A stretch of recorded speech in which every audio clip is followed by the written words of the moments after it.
Hi YouTube, I got some more work done on the Cockshutt 40. I've got my radiator finished and mounted, which was not a terribly difficult thing to do. It only took, I don't know, maybe an hour or two to get that all installed. The hardest part is you kind of have to set the radiator and then put the fan blade on. You can't just drop it in there because the distance between the radiator itself and the steering stem is just really tight. So you do have to take the worm gear out.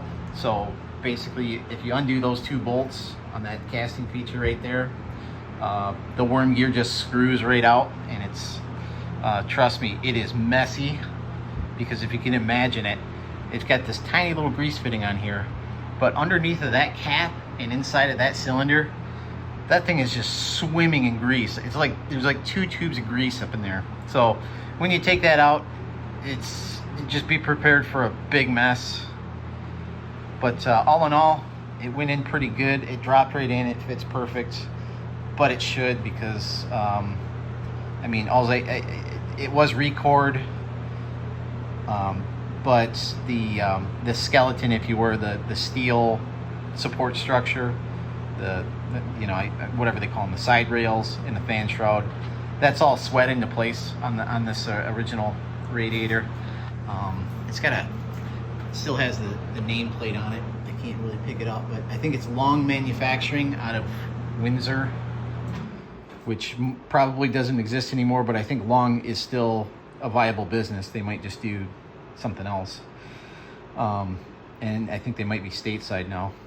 But at any rate, just to highlight the clearances, this is a really, really tight package. So there's some really tight clearances in here, but there is perfect running clearance for all the belts and all the moving parts. So be cognizant of that.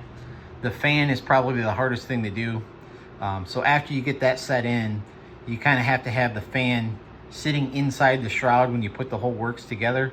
And then you got to lift the fan up, try to get it over the pilot on the water pump nose, and then you got to get your hand in there, you know, like you got to do like one of these things and thread that, you know, thread the 4 bolts on and tighten them up. So it's not fun, but it's still pretty doable.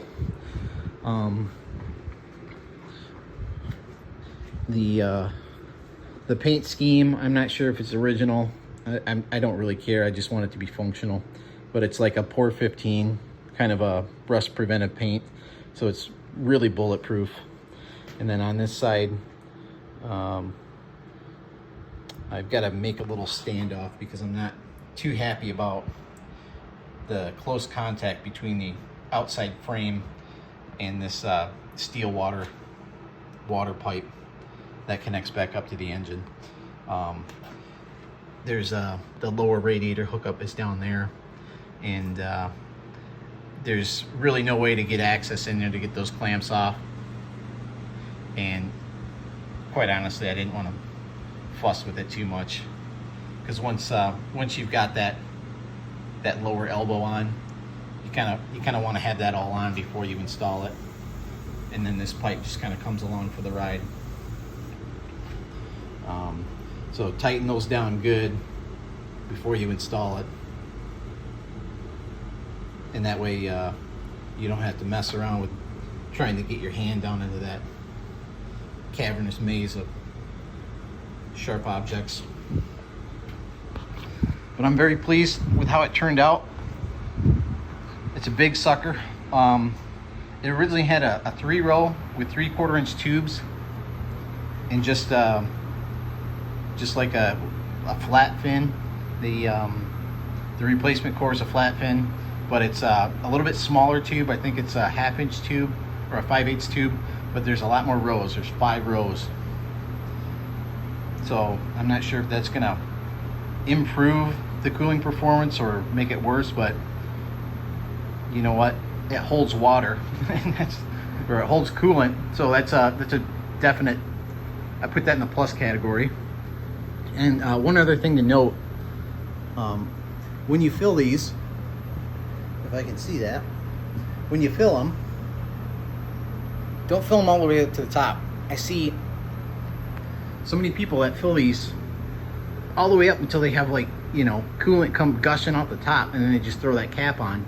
On these older style radiators, you got to have some vapor space in there. So when I fill mine up, I just fill it up to just above the level of the upper radiator connection.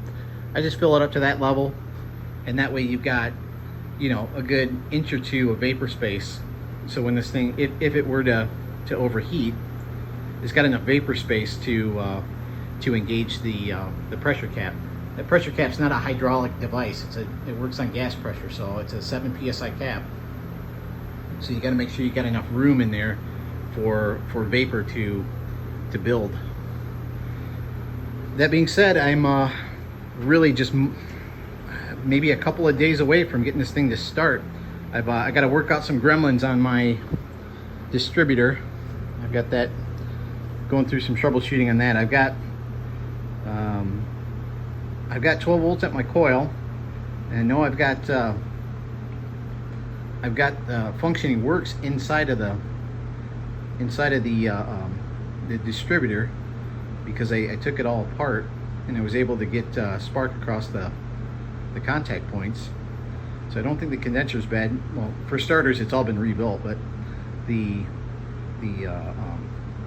can't get spark out of my wires, so I've been systematically kind of going through what I think is wrong, checking the wires, checking the cap, check the rotor. So I got to sort all that stuff out here in the short term, but that's my last hurdle, and then this thing's ready to fire. So more updates to come. Thanks for watching, YouTube. Like and subscribe. If you have any questions, comments, or if you just want to talk tractors, drop me a line, drop me a comment. Thanks.